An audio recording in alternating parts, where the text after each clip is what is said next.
Estamos en Club de Prensa Plus en NTN 24, desde las instalaciones de la revista Semana en Bogotá, en la capital de Colombia. Iñaki Gabilondo es uno de los periodistas más prestigiosos de España de los últimos 50 años. Es posiblemente el más célebre de los periodistas de radio y es un referente en este oficio en su país y también en Europa. Ha venido a la capital de Colombia a dar la lección inaugural de este semestre de la maestría en periodismo de la Universidad del Rosario y Publicaciones Semana, y lo tenemos con nosotros. Iñaki, gracias por estar aquí. Muchas gracias. España está atravesando o ha atravesado en los últimos años una crisis tremenda. Solo hay un dato que lo revela, o le voy a dar un dato que refleja exactamente lo que está ocurriendo. Más del 50% de las personas menores de 30 años no tienen un puesto de trabajo. Sin embargo, ha habido artículos en publicaciones como The Economist recientemente donde dicen que la situación está mejorando. La pregunta es, ¿está saliendo España de la crisis? Bueno, desde qué plano se mire, depende desde qué plano se mire. La macroeconomía dice que estamos mejorando en algunos indicadores. Bien, es verdad que también la macroeconomía nos dice que tenemos una deuda pública por encima del 100%, pero sí que es cierto que algunos indicadores macroeconómicos están comentando, pero los españoles no lo saben. Los españoles no han notado esa mejoría. Sigue habiendo una percepción de crisis profunda porque los recortes han hecho un estrago muy grande, porque el paro es enorme y tarda en sentir los efectos benéficos de eso si son benéficos, y por tanto te diría que hay una doble mirada. Hay una lectura oficial de recuperación que además parece mejor dado que otros países europeos como Italia, como Francia, incluso Alemania, está repitiendo, ahora España está creciendo un poquito más, pero la sensación en la sociedad es que seguimos inmersos en la crisis y que tardaremos mucho en salir de ella.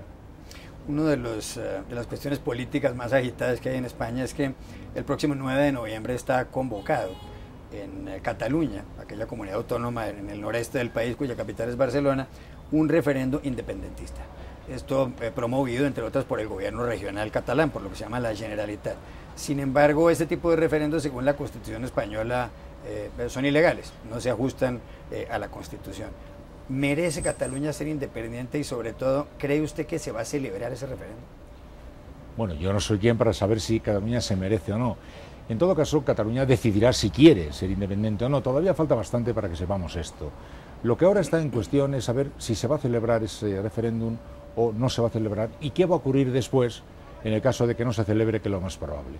Lo más probable es que el gobierno catalán convoque el referéndum, que el gobierno central de España lleve al Tribunal Constitucional ese asunto y que el Tribunal prohíba el referéndum. No sabemos entonces qué ocurrió. Si habrá una insubordinación, cómo se concretará y se manifestará esa insubordinación, si se aceptará esa decisión. En todo caso, no resolverá nada, porque al día siguiente y los días subsiguientes seguirá en vigor esa especie de tendencia que se nota cada día más clara en Cataluña, de un desafecto profundo hacia la idea general de España. Un porcentaje alto de la sociedad catalana no se siente integrado en la realidad española. Ese es el problema de fondo de verdad. Ese es el problema que no sé si lo vamos a poder resolver. De todas maneras, la independencia no se va a resolver mañana ni pasado. Lo que tenemos ahora es un contencioso muy grande que va a aumentar el gap, el abismo, la diferencia que está separando a Cataluña del resto de España.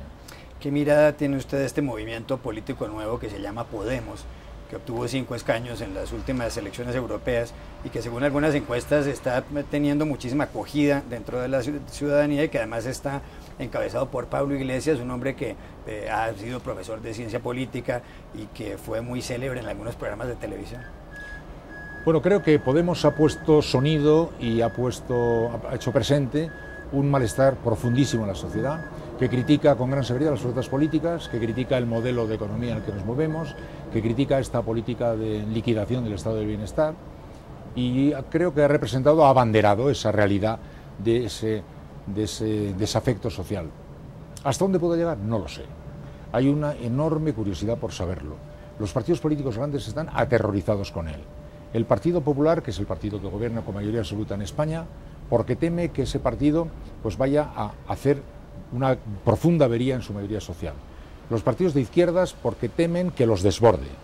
El partido que gobierna, por otro lado, aliviado al ver que a lo mejor puede vender la idea de que estos son unos desarrapados, descontrolados, y yo soy la respetabilidad, votadme a mí. Es muy incierto todo lo que puede ocurrir en torno a Podemos. Lo más difícil para mí es saber cómo va a poderse organizar, porque no se quiere organizar como un partido político con jerarquías regulares. Eso le parece que es una traición, eso le parece que es propio de la casta, como ellos dicen que son los partidos políticos oficiales.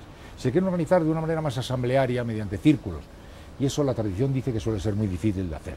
En todo caso, esta es es un puñetazo en la boca del estómago del sistema. Es una llamada de atención profundísima, pero creo que no se va a quedar solo en la llamada de atención, va a ir más lejos, y en las municipales del año 2015, agrupando a iniciativas similares que van a ir surgiendo en distintas ciudades, pueden organizar un lío importante. El pasado 19 de junio fue proclamado como rey Felipe VI, Felipe de Borbón. Pero en los últimos meses el prestigio de la monarquía, sobre todo del rey Juan Carlos, el padre de Felipe, pues ha caído en picada. No solamente por aquella famosa cacería de elefantes cuando el rey Juan Carlos se fue a Botswana, sino por los escándalos del yerno del rey Juan Carlos, de Iñaki Urdangarín. ¿Usted cree que Felipe VI logrará recuperar un poco la imagen de la monarquía, o usted piensa que está herida de muerte, que será solo cuestión de años hasta el momento en el que desaparezca? Hay también muchas apuestas al respecto. Yo creo que ya el rey Felipe VI ya ha recuperado bastante del prestigio perdido de la monarquía. Las encuestas lo dicen. Él es un hombre, se dice que es un hombre muy preparado, es un hombre bastante moderno, está muy en la realidad y no está asociado con ningún tipo de escándalos, no ha cometido un solo error. Y por tanto, no le han computado a él muchos de los pecados que ha podido heredar. La monarquía sí ha quedado claramente debilitada, pero él ya inmediatamente se nota que ha recuperado el nivel, como también su mujer, Leticia, que estaba siendo muy contestada por muchos sectores y que vemos que crecientemente va siendo más reconocida. Yo no sé, sin embargo, si eso va a ser suficiente para que la monarquía se instale definitivamente, porque ya ha asomado un movimiento republicano que todavía no llegará muy lejos, porque en España el republicanismo está asociado con la izquierda revolucionaria, por lo que ocurrió en la República y por lo que Franco nos fue diciendo durante muchos años. Y por eso hay demasiada gente que no se atrevería ni siquiera a aproximarse a la idea republicana, porque le huele a revolución, no lo asocia con un modelo pues radicalmente democrático en el que cabría una república de derechas, por ejemplo, ¿no? Entonces la república no ha aprovechado esa especie de bajada de nivel de la monarquía, y la monarquía sí se ha recuperado un poco con Felipe VI. A partir de ahí los pronósticos quedan abiertos. Yo creo que Felipe VI va a ser muy bueno para la monarquía española. Quiero cambiarle de tercio. Ha venido usted a Bogotá a dictar la lección inaugural de la maestría en periodismo de la Universidad del Rosario de Publicaciones Semana. Y en esa lección inaugural usted decía que uno de los grandes desafíos del periodismo hacia el futuro es cómo contar los hechos que son tan complejos, porque el periodismo se ha convertido en parte en narrar cosas en muy pocas palabras. Por ejemplo, en resumir todo en 140 caracteres de un Twitter. Usted decía cómo contar, por ejemplo, la crisis del gobierno argentino con los fondos buitre, o cómo contar en tan poco espacio qué es lo que ocurre y cuál es el origen del conflicto en la Franja de Gaza. ¿Cómo podrá el periodismo superar ese reto? Lo superará. Yo no sé cómo lo superará, porque yo no sé cómo superarlo, pero yo soy una persona mayor que va de retirada. La gente joven lo encontrará las soluciones. En el momento actual, el lenguaje de la publicidad, el lenguaje que en 15 segundos recoge historias completas, se ha apoderado del discurso informativo, y entonces ahora todo lo ha convertido en algo muy liviano, muy light, muy ligero, muy rápido, que en muy poco tiempo pueda más o menos, en fin, administrarnos la pequeña dosis que nos permita creer que estamos informados, ¿no? Eso no está en modo alguno en condiciones de ofrecer respuesta a las grandes preguntas de los grandes asuntos internacionales que hay en el mundo. A ver cómo se cuenta lo del califato islámico se está montando allí, o el lío que hay entre Siria, Irán, Irak y la zona tal, el conflicto en la Franja de Gaza. No, yo no sé cómo se resuelve, porque me crié en el lenguaje tradicional, en fin, los circuitos narrativos son distintos, pero las generaciones jóvenes sabrán encontrar la respuesta. Por el momento es uno de los asuntos que a mí me inquietan mucho. ¿Hasta qué punto la información está caminando a gran velocidad hacia esa especie de picoteo que jibariza todas las noticias, las convierte en nada, una especie de cosa que se trague rápido, y que, en fin, nos condene a la banalidad y a la superficialidad? Esa es mi impresión. Espero equivocarme. Me he equivocado tan a menudo que tengo confianza en equivocarme esta vez también. O sea, ¿usted cree que sí será posible relatar o narrar la complejidad, como la llama usted? espero que sea posible relatar la complejidad, porque si no es posible relatar la complejidad, no será posible relatar la verdad. La vida es de una gran complejidad. Decía un famoso poeta francés, Paul Verlaine, que decía, la verdad está en los matices. Es decir, sin los matices no existe nada, ni persona, ni cosa, ni hecho, que pueda ser entendido si no es con todos los elementos que lo matizan y lo diferencian. Por tanto, si no es posible contar la complejidad, sencillamente habremos muerto como oficio, porque no estaremos en condiciones de contar la vida, que está llena de complejidades. A propósito de complejidad, fue muy complejo el paso de España de la dictadura a la democracia, y en ese tránsito, en esa transición, que es la palabra que se usa, el periodismo seguramente jugó un papel fundamental. ¿Cómo juzga usted ese papel ahora, cuando ha pasado la transición y cuando España ha entrado en esta crisis? ¿Lo hizo bien el periodismo, o el periodismo quizá fue un poco blando ante las instituciones españolas por mantener la estabilidad? Hombre, lo juzgo como una persona mayor que en el último tramo de su vida observa que lo que hizo lo hizo con decencia, que el periodismo español fue muy decente al apoyar aquel proceso democrático, al alinearse, hacerse cómplice de todo lo que estabilizara un país que había vivido 40 años en la dictadura. Aquello nos ayudó mucho y ayudó mucho al país, por tanto estamos contentos de lo que hicimos.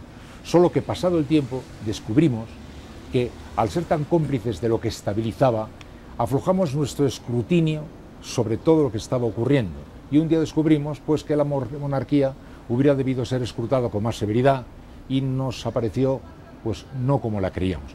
Un día los partidos políticos mostraron unas fisuras con unas grietas de corrupción que se iban viendo, pero de repente aparecieron todas a la vez y en todos sitios de una manera casi purulenta.